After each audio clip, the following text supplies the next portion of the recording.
Tonight, we are learning more about President Jimmy Carter's legacy from those who worked with him later in his life. Yeah, the former president continues to rest at his home in Plains as he receives hospice care. Joe Ripley joins us now. And Joe, you went to the Carter Presidential Library today and spoke with leaders charged with keeping his legacy alive. Yeah, really fascinating place here, and what a challenge as well to encapsulate the life of former President Carter, from his early days in Plains to his military service, his political life, and decades of service. Despite all those accomplishments, those charged with keeping his legacy alive are amazed at his humility. President Carter is exactly who you think he is. That has not wavered. Dr. Meredith Evans is the director of the Carter Presidential Library. It archives federal records and some personal papers from President Jimmy Carter and his family. It also tracks Carter's life and rise in the Navy and in politics, and his service after his days in the White House.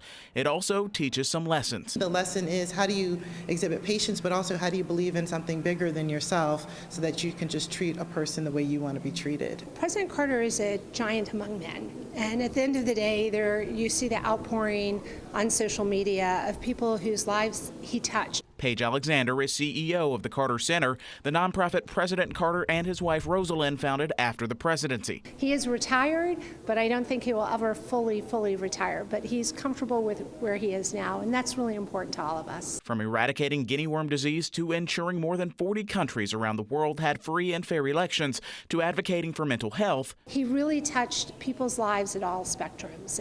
Everyone looks up to, and you don't find many of those anymore. And it's a full circle moment for both leaders. Alexander is from Atlanta. Evans wrote President Carter a note inviting herself to the White House many years ago.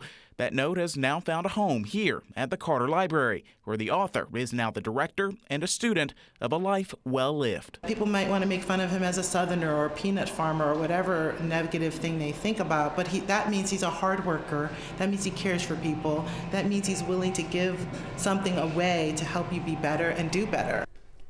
The Carter Center says tonight they are receiving thousands of notes and well wishes for the president each day as he remains in hospice care. Coming up tonight at 6, how the Carter Center says we can all play a part in keeping the former president's legacy alive.